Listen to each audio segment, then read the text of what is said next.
simpan uang di instrumen investasi, jangan di tabungan. Kalau di tabungan, uang kita, uang Anda akan tergerus oleh inflasi.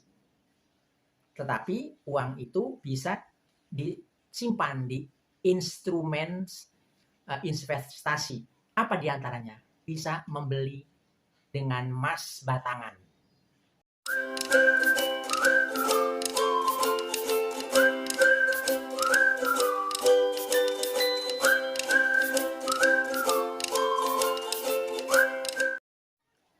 Assalamualaikum warahmatullahi wabarakatuh. Salam seger waras, tetap waras.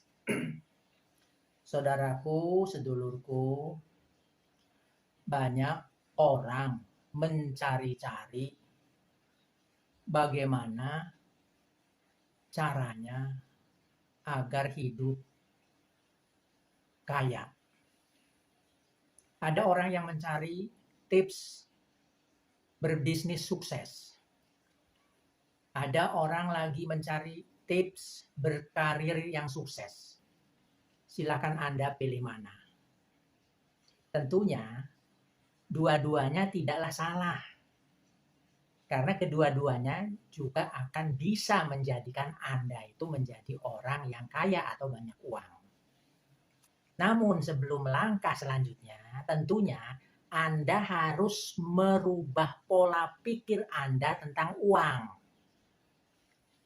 Karena kalau pola pikir atau cara berpikir Anda salah, tidak benar, berapapun banyaknya uang itu akan habis.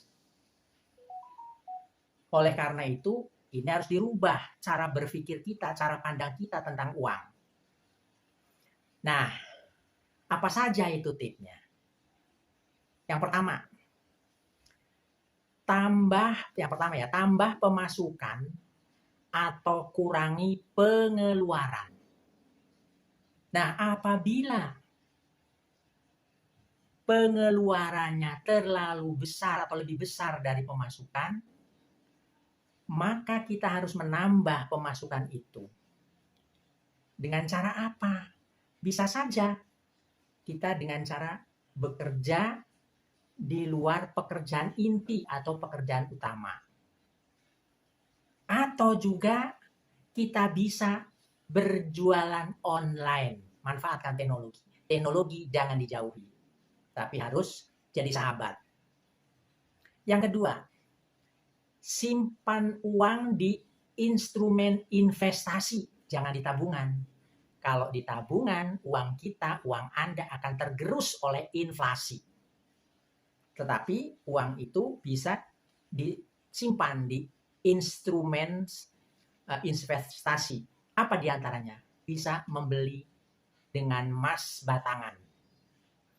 Kemudian bisa reksadana atau dengan saham. Tapi kalau Anda masih awam tentang saham, yang mudah saja. Yang anjurkan beli emas batangan. Tentunya ini programnya tidak setahun, tapi jangka terus menabung dengan emas itu. Insya Allah kita akan bertambah uangnya. Itu yang kedua. Kemudian yang ketiga, mengedepankan kebutuhan bukan gengsi. Kalau gengsi itu akan menambah beban pengeluaran karena gengsi itu membutuhkan biaya yang besar. Tapi tentukan bahwa kebutuhan dulu yang diutamakan. Jadi mengutamakan kebutuhan daripada gengsi. Kita hidup sederhana sajalah kalau kita ingin bisa berhasil. Kemudian yang keempat adalah hanya berhutang untuk yang produktif. Jangan konsumtif. Kalau konsumtif itu akan membebani hidup dengan membayar bunga yang paling besar. Nah, jadi jangan kalau utang itu jangan yang konsumtif tapi yang produktif. Kemudian memanfaatkan promo. Nah, dengan teknologi komunikasi yang sedemikian pesat majunya ini, tadi yang katakan kita harus bersahabat dengan teknologi.